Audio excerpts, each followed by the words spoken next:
literally, no pun intended. They really caramelize the sugars in that cider. It opens it right up. You guys don't want anything else? More cheese? A little ash, but that actually added flavor. It is.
Just bringing the car right through here.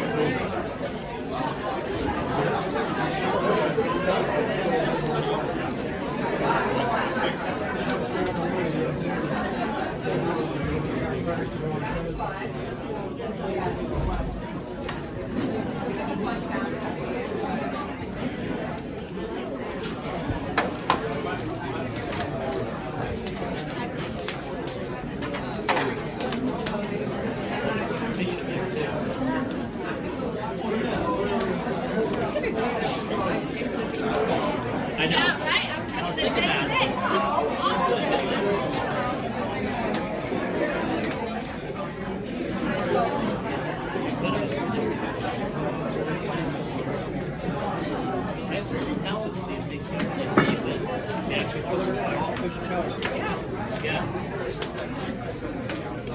We did our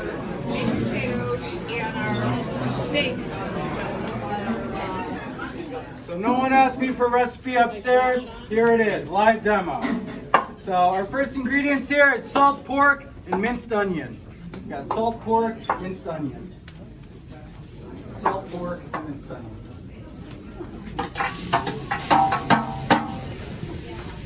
It sounds like we're still trying to get our heat up. Yeah. All I gotta do is here.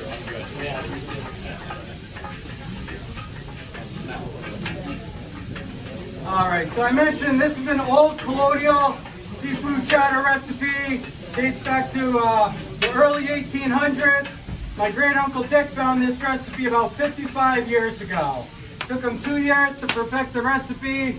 We've been making it the same way ever since. We'll come right on in. If you have a pair of gloves, just come in one at a time. Make a little line over on this side. So just make sure you're moving everything on the bottom nice and vigorous.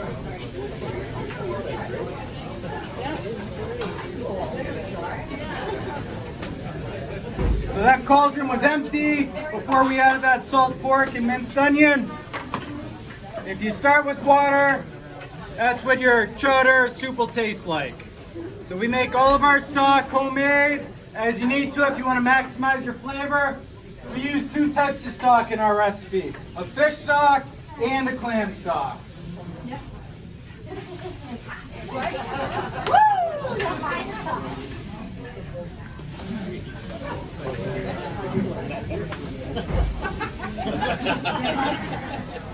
All right, we're going to go ahead and add in our fish stock. We make our fish stock from our pollock fish.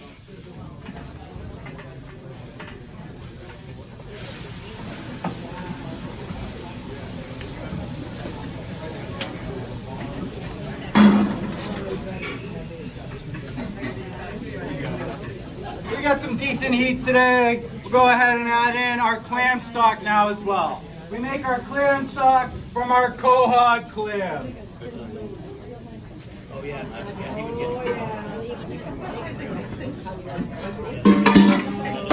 Speaking of the quahogs, this is your entire bushel of fresh quahogs. It's been cooked and then put through a meat grinder, and that's why it looks like that. That's what a full bushel of quahogs looks like, all ground up. So we cooked it, made our stock from the juice, and then we put it through a meat grinder. Please make some noise. I meant in regards to my question about that. I appreciate that, thank you. Who's tried a quahog before? Oh yeah. Not too many of you, all right. So we add this nice and early into the heat as well. Lucy, turn around. All right. So for those of you that have never tried quahogs before, they're absolutely loaded with flavor. It's actually the most flavorful ingredient in the whole chowder recipe. So it was a great addition on my great Uncle Dick's part. So again, if you've never tried it before, quahogs are notoriously tough, just like most New Englanders are. But the flavor is well worth it. But it's very tough meat, that's why we put it through a meat grinder. And then we add it nice and early into the heat. So that way the heat will chew on it, so that way we don't have to chew on it quite as much upstairs. But if you do find yourself chewing on something, now you know what you got. Most delicious part. So we're starting to come back up to a boil. We're going to add our second type of clams. These are sea clams. So the quahogs are a hard shell, sea clams are a soft shell. I'm going in. Yes, get it. Come on.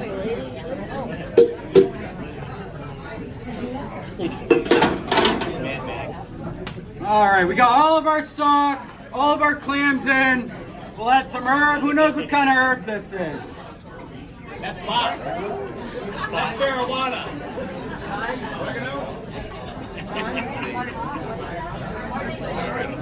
We got one person that knows. This is called parsley.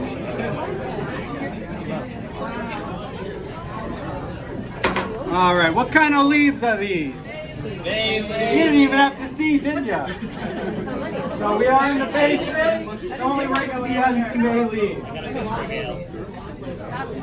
If you find a bay leaf, in your cup upstairs, you know you got good luck for the next year. So, who remembers our secret spice? What color is it? I got a picture of that. Holy cow. Oh, yeah. I guess it's a secret. The secret will stay a secret. Unless you guys make some good guesses here. White pepper.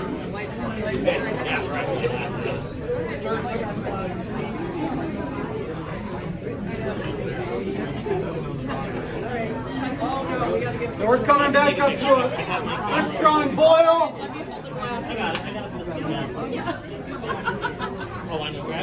So that means it's time to add in our fish. See how well you guys been listening. What kind of fish are we adding in this chowder? Alright, let's just name off every fish that comes to mind. Let's try that again. Who remembers? Salmon. Yeah, they're killing me.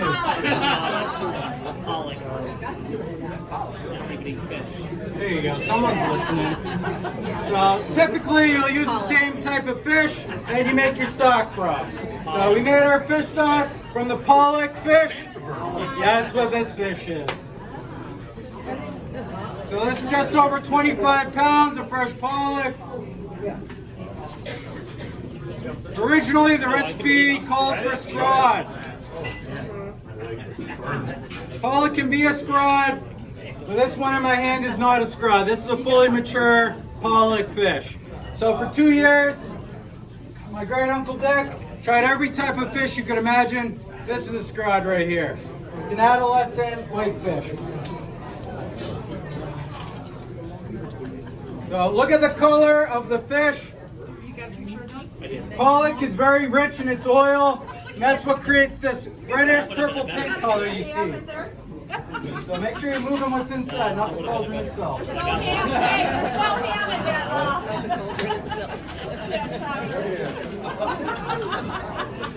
So my great Uncle Dick tried every type of fish you could imagine during that 2-year period, but nothing cooked like the pollock. He tried other types of scrod, pollock, haddock, cod, hake, but it doesn't have as much flavor as the pollock, and also it would essentially get disintegrated in this kind of heat, kind of like I'm doing right now. But he found pollock is the perfect chowder fish. So remember that color I was showing you? All scrod will cook up white. So I'll show you what that looks like in a minute. But the beauty of pollock is it'll flake right apart, be about the size of a quarter to a nickel on average. So everyone will be able to identify a flake of fish on your spoon upstairs. You want to be able to identify what you put in your mouth, right? So that's the way to do it.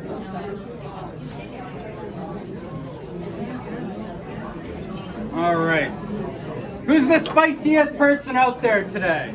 I know it's early in the morning, but pretty spicy. That guy is right here.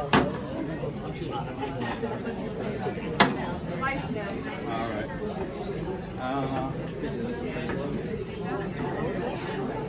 What's your name? Dan.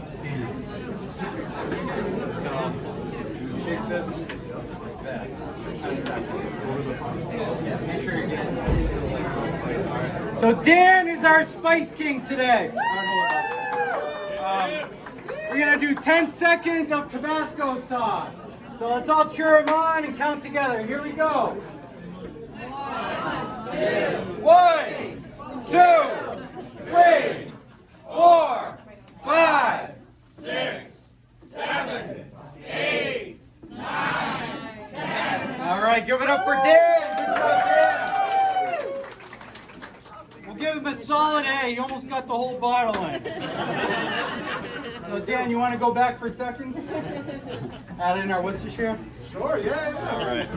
So let's cheer him on one more time. We'll do 10 seconds. So this one first, we need to just hold it upside down. So 10 seconds of Worcestershire sauce. Here we go.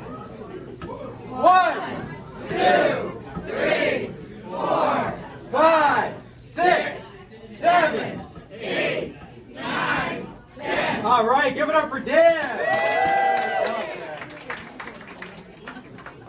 All right, so those are all of our ingredients. Told you it happened quick.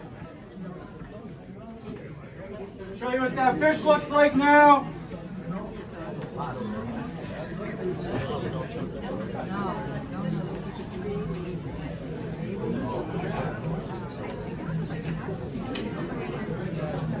So take a look at your fish. See how it flakes right apart. Be about the size of a quarter to a nickel. If anyone's really hungry, feel free to grab them. A little hot. It's tempting though. All right, yeah. That's cider. That's cider.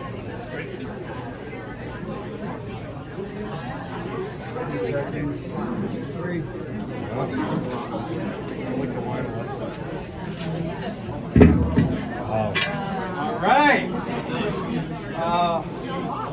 Ian, you got to go grab me a prop. There's one gluten-free.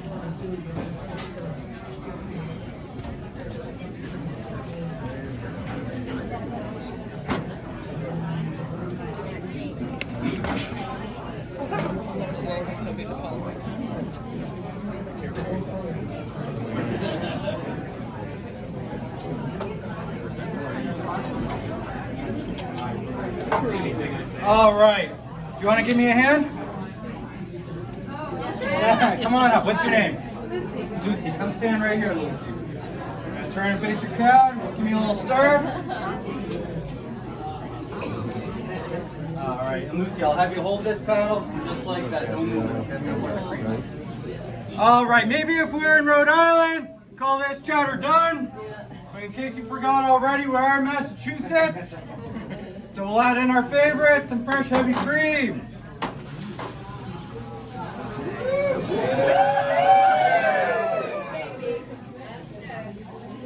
All right, Lucy, give us a final stir.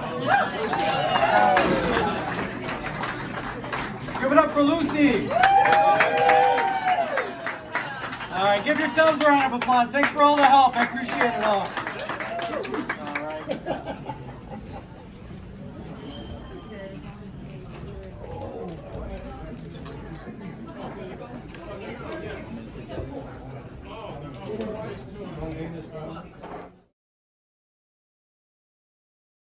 Too bad. Last night I didn't. That's the first time in probably like 3 weeks. She's always